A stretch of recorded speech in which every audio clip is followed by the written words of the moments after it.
Okay, so now we will start with question number 1। देखिए, I hope कि आपने घर पे जाके प्रैक्टिस की होगी इन सारे क्वेश्चंस को सॉल्व करने की। तो जो फर्स्ट क्वेश्चन है, it is very typical question जिसमें स्टूडेंट्स एक बहुत ही कॉमन मिस्टेक करते हैं।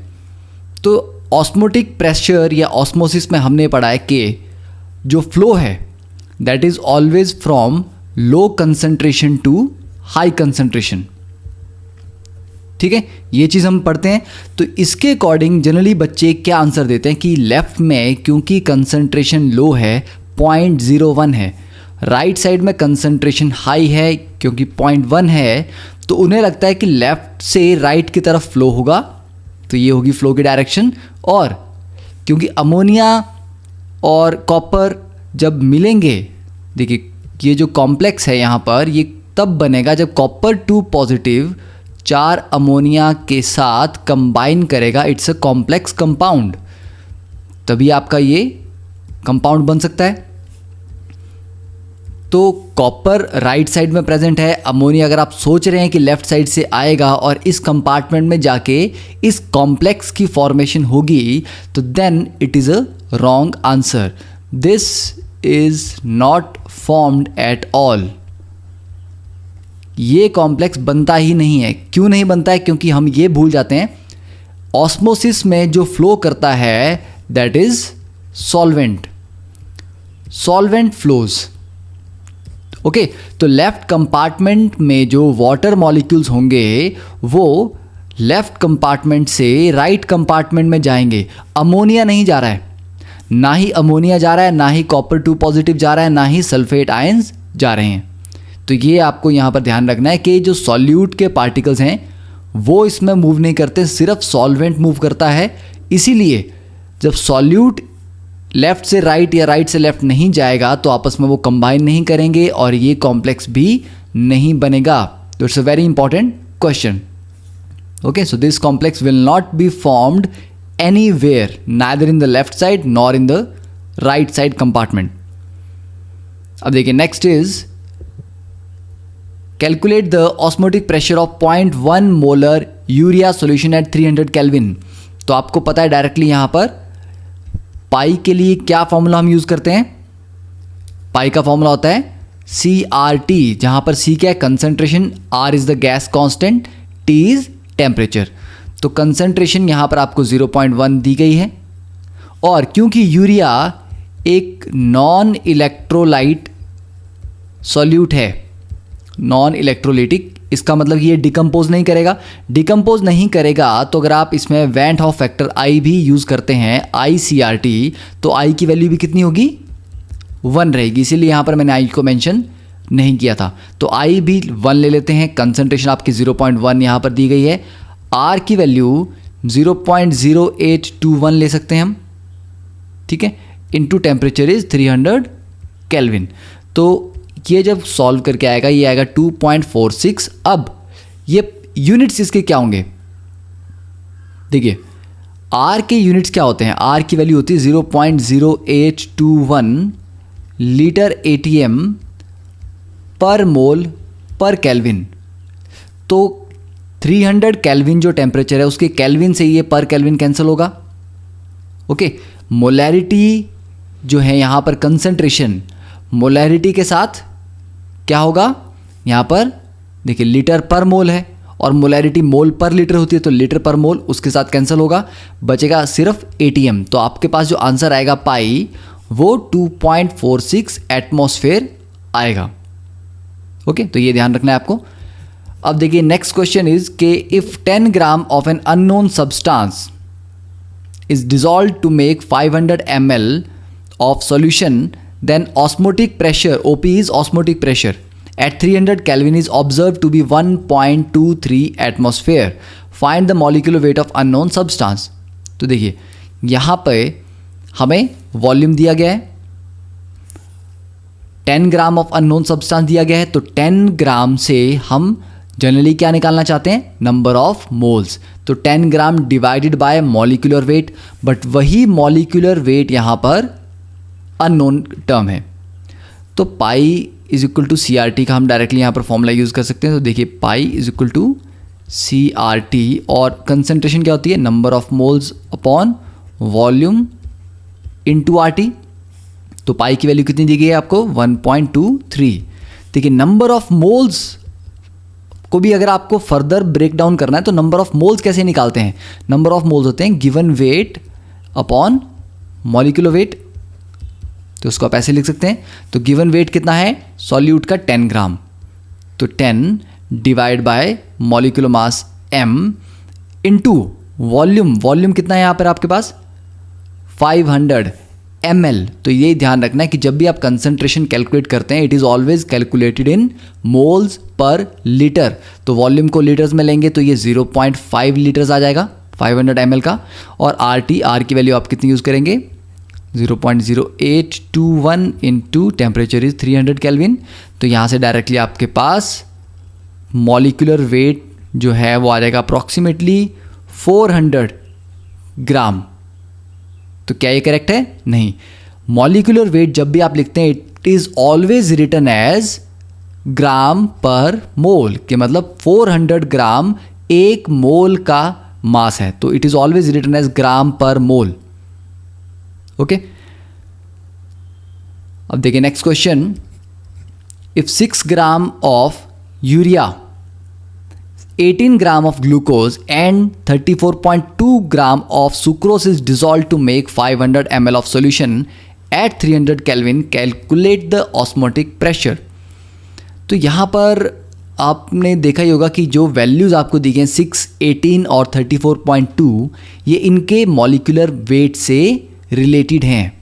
देखिए मॉलिक्यूलर वेट ऑफ यूरिया कितना होता है 60 ग्राम per mole, molecular weight of glucose कितना होता है 180 ग्राम पर मोल, और मॉलिक्यूलर वेट ऑफ सुक्रोज कितना होता है दैट इज 342 ग्राम पर मोल। तो इसके अकॉर्डिंग आपको जो डाटा दिया गया है वो बहुत सिंपल है, तो कैलकुलेशन यहाँ पर सिंपल रहेगी। ठीक है, अब पाई का फॉर्मूला CRT हम लिखेंगे तो pi is equal to C into 0.0821 into temperature is 300। तो पाई यहाँ पर अननोन है, मतलब कंसंट्रेशन नोन होनी चाहिए तभी आप इसको कैलकुलेट कर सकते हैं। तो कंसंट्रेशन यहाँ पर आपको कैलकुलेट करनी है इस डेटा से कि 6 ग्राम यूरिया था, 18 ग्राम ग्लूकोज था और 34.2 ग्राम सुक्रोज था। ठीक है, तो कंसंट्रेशन आप किस तरह से यहाँ पर कैलकुलेट करेंगे, what will be the method. तो देखिए number of moles of urea कितने हो जाएंगे 6 डिवाइड बाय 60। ठीक है, तो ये मोल्स कितने आ जाएंगे 0.1। मोल्स ऑफ ग्लूकोज कितने होंगे 18 डिवाइड बाय 180, ये भी 0.1 आ जाएंगे। मोल्स ऑफ सुक्रोज ये भी 34.2 डिवाइड बाय 342 0.1 आ जाएंगे। तो तीनों के बराबर नंबर ऑफ मोल्स हैं, तो टोटल हम बोल सकते हैं कि टोटल 0.3 मोल्स ऑफ सॉल्यूट, क्योंकि कॉलिगेटिव प्रॉपर्टी इस पे डिपेंड नहीं करती कि सॉल्यूट के पार्टिकल्स कैसे हैं। क्या आप बोलेंगे कि यूरिया का पार्टिकल तो थोड़ा डिफरेंट होगा साइज़ में, ग्लूकोज का थोड़ा बड़ा होगा, सुक्रोज का और बड़ा होगा, तो आपने इसको टोटल 0.3 ले लिया तो उससे क्या डिफरेंस नहीं आएगा। तो यहाँ पर कॉलिगेटिव प्रॉपर्टी इस पे डिपेंड नहीं करती कि पार्टिकल का साइज़ क्या है, उनकी शेप क्या है, वो डिपेंड करता है कि कितने नंबर ऑफ पार्टिकल्स हैं, और जितने नंबर ऑफ पार्टिकल्स होंगे उसके कोरस्पॉन्डिंग नंबर ऑफ मोल्स आएंगे। तो टोटल मोल्स 0.3 हैं, बस ये हमें याद रखना है।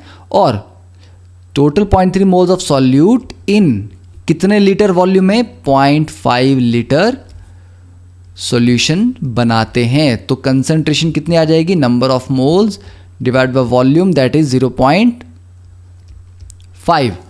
तो पाई की वैल्यू कितनी आएगी, कंसंट्रेशन आ जाएगा आपका 0.3 by 0.5 litre into 0.0821 into 300 that is around 14.7 atmosphere. तो दिस इज योर आंसर। तो ये ध्यान में रखना है कि अगर आपको मल्टीपल सॉल्यूट्स भी दिए गए हैं तो इससे घबराना नहीं है कि यहाँ पर डिफरेंट स्पीशीज़ है, तो उनकी हम कंबाइंड कंसंट्रेशन कैसे निकालेंगे। ओके, तो I think this one is clear. अब देखिए next question, calculate the osmotic pressure of a solution which has 0.1 molar NaCl, 0.2 molar Na2SO4 and 0.5 molar HA at 300 kelvin. देखिए जब आपके पास 3 डिफरेंट यहाँ पर सॉल्यूट दिए गए हैं तो टोटल जो कंसंट्रेशन आपकी आएगी वो क्या होगी, C1 plus C2 plus C3। Okay, तो हमें टोटल नंबर ऑफ पार्टिकल से मतलब है, किसके पार्टिकल हैं इनसे कोई मतलब नहीं है कि NaCl के हैं या Na2SO4 के हैं। तो अब यहाँ पर जो नया कॉन्सेप्ट इंट्रोड्यूस होगा दैट इज NaCl, Na2SO4 और HA तीनों इलेक्ट्रोलिटिक हैं। इसका मतलब कि NaCl ब्रेक होगा Na positive plus Cl negative में, और ये 100% आयनाइज होगा क्योंकि स्ट्रॉन्ग इलेक्ट्रोलाइट है। तो इसके लिए I की वैल्यू होगी 2 क्योंकि 2 पार्टिकल जनरेट कर रहा है 100% आयनाइज होके। Na2SO4 भी कंप्लीटली आयनाइज होके 2 Na positive plus sulphate ions देता है, तो 3 पार्टिकल जनरेट हो रहे हैं, तो I is equal to 3। But HA एक वीक एसिड है, वीक एसिड होने की वजह से ये कंप्लीट आयनाइज नहीं होता, तो ये थोड़ा सा डिसोशिएट होता है, थोड़ा सा। और कितना ये हम बता सकते हैं अल्फ़ा की वैल्यू से 0.2, मतलब ये 20% डिसोशिएट हुआ। तो I के लिए फॉर्मूला हमने पढ़ा है 1 plus n-1 into alpha. n होता है कि कितने पार्टिकल बनते हैं, 2 पार्टिकल बन रहे हैं, तो 1 plus 2 minus 1 alpha that is 1 plus alpha, तो ये आ जाएगा 1.2 क्योंकि अल्फ़ा की वैल्यू 0.2 है। तो यहाँ पर I हमने निकाल दिया। अब इससे क्या होगा, जब आप pi is equal to CRT लिखते हैं तो ये होगा C टोटल इंटू RT, और जो C टोटल है वो कितना होगा, I1C1 plus I2C2 plus I3C3। क्योंकि NaCl आपने तो लिया 0.1 मोलर, पर पानी में डालते ही ये डिकम्पोज कर गया। ठीक है, आपने डाले 10 पार्टिकल, तो पानी में डालते ही ये डिकम्पोज करके 20 बन गए। तो आप जिस कंसंट्रेशन को सोच रहे हो 0.1, वो पानी में जाने पे तो डबल हो गई 0.2। ठीक है, तो इफेक्टिव कंसंट्रेशन क्या हुई, I multiply by this concentration 0.1। तो NaCl के लिखते हैं तो I की वैल्यू कितनी है 2 और इनिशियल था 0.1। Na2SO4 आपने मान लीजिए डाले 10 पार्टिकल्स, एक पार्टिकल 3 में ब्रेक हो रहा है तो 10 30 में ब्रेक होंगे, तो आपकी कंसंट्रेशन भी 3 गुना हो जाएगी। तो इसकी इफेक्टिव कंसंट्रेशन आएगी, इसकी I की value that is 3 multiply by इसकी कंसंट्रेशन 0.2 प्लस HA के लिए भी उसकी I की वैल्यू 1.2 इंटू कंसंट्रेशन 0.5। तो टोटल कितनी आएगी देखिए 0.2 प्लस 0.6 प्लस 0.6। ठीक है, तो आप इसको लिखते हैं टोटल ये 1.4। तो पाई की वैल्यू आएगी 1.4 इंटू 0.0821 इंटू 300, और ये कैलकुलेट करेंगे तो कितनी वैल्यू आएगी इसकी अप्रॉक्सीमेटली 34.8 एटमॉस्फेयर। तो ये भी आपको ये एक नया आपने यहाँ पर टाइप ऑफ क्वेश्चन सॉल्व किया कि जहाँ पर आपके इलेक्ट्रोलाइट्स सॉल्यूट हैं वो डिकम्पोज करते हैं, तो तब जो इफेक्टिव कंसंट्रेशन लेनी है उसमें कंसंट्रेशन को I की वैल्यू से मल्टीप्लाई करना है, और टोटल कंसंट्रेशन सभी की कंसंट्रेशन का सम आपने लेना है। तो ये स्टेप आपने पर्टिकुलरली याद रखना है हमेशा। तो I की वैल्यू चाहे 1 हो, लेस देन 1 हो, ग्रेटर देन 1 हो, हमेशा आप टोटल कंसंट्रेशन के लिए ये एक्सप्रेशन ही लिखेंगे।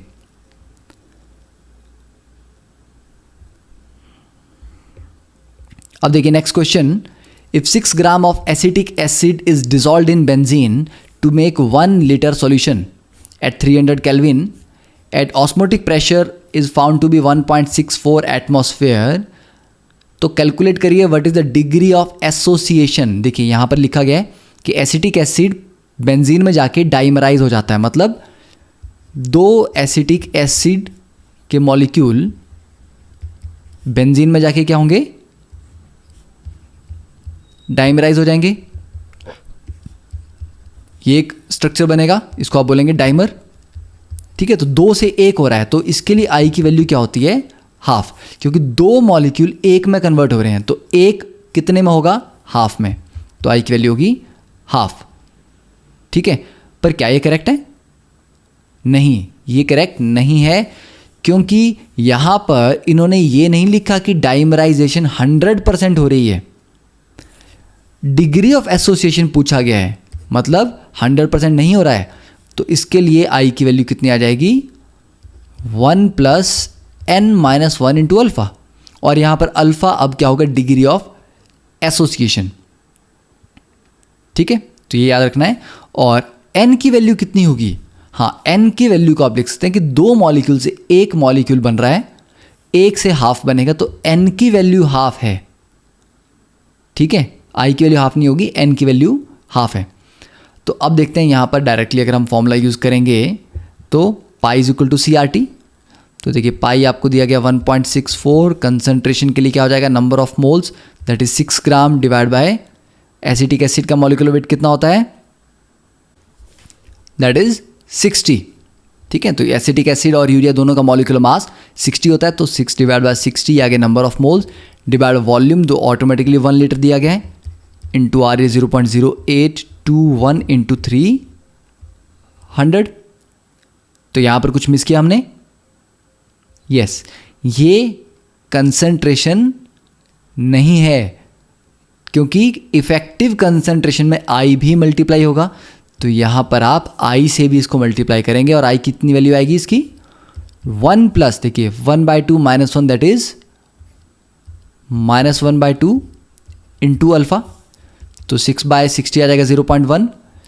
ठीक है, तो आप इसको लिख सकते हैं 0.1 इंटू 0.0821 इंटू 300 और 1 माइनस α/2, और यहाँ से आपको सॉल्व करके अल्फ़ा की वैल्यू कैलकुलेट करनी है। ठीक है, तो आई थिंक ये तो एक इजीली सॉल्व हो सकता है। तो जब आप इसको सॉल्व करेंगे तो फाइनली